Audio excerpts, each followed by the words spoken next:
బ్రెయినిక్స్ academy ఛానల్కు స్వాగతం సుస్వాగతం. మీ మేకల రామస్వామి చెన్నూరు. సమాజంలో మనం చూసుకున్నట్టయితే బలవంతులు బలహీనులు రెండు రకాల మనుషులు మనకు కనబడుతూ ఉంటారు. ఆ బలహీనులు బలవంతులు అనేది మన మానసిక యొక్క శక్తి మీద ఆధారపడి ఉంటుంది.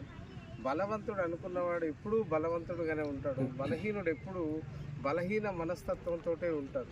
కానీ కొన్ని సందర్భాలలో బలవంతుడు అనుకున్నవాడు తన వాపు చూసి బలం అనుకొని తన యొక్క శక్తిని అంతా కూడా సరైన పనులకు కాకుండా ఇతరత్రా పనులకు, ఉపయోగపడని పనులకు, తర్వాత సమాజానికి చెడు కలిగించే పనులకు ఉపయోగిస్తూ ఉంటారు. అటువంటిప్పుడు వాళ్ళ యొక్క బలం అనేది పనికిరాదు. ఎంత బలవంతుడైనా ఓడిపోక తప్పదు.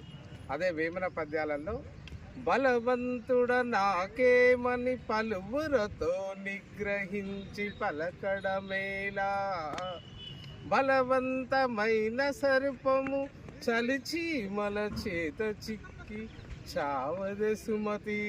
సుమతి పద్యాలలో అయిపోయిందా?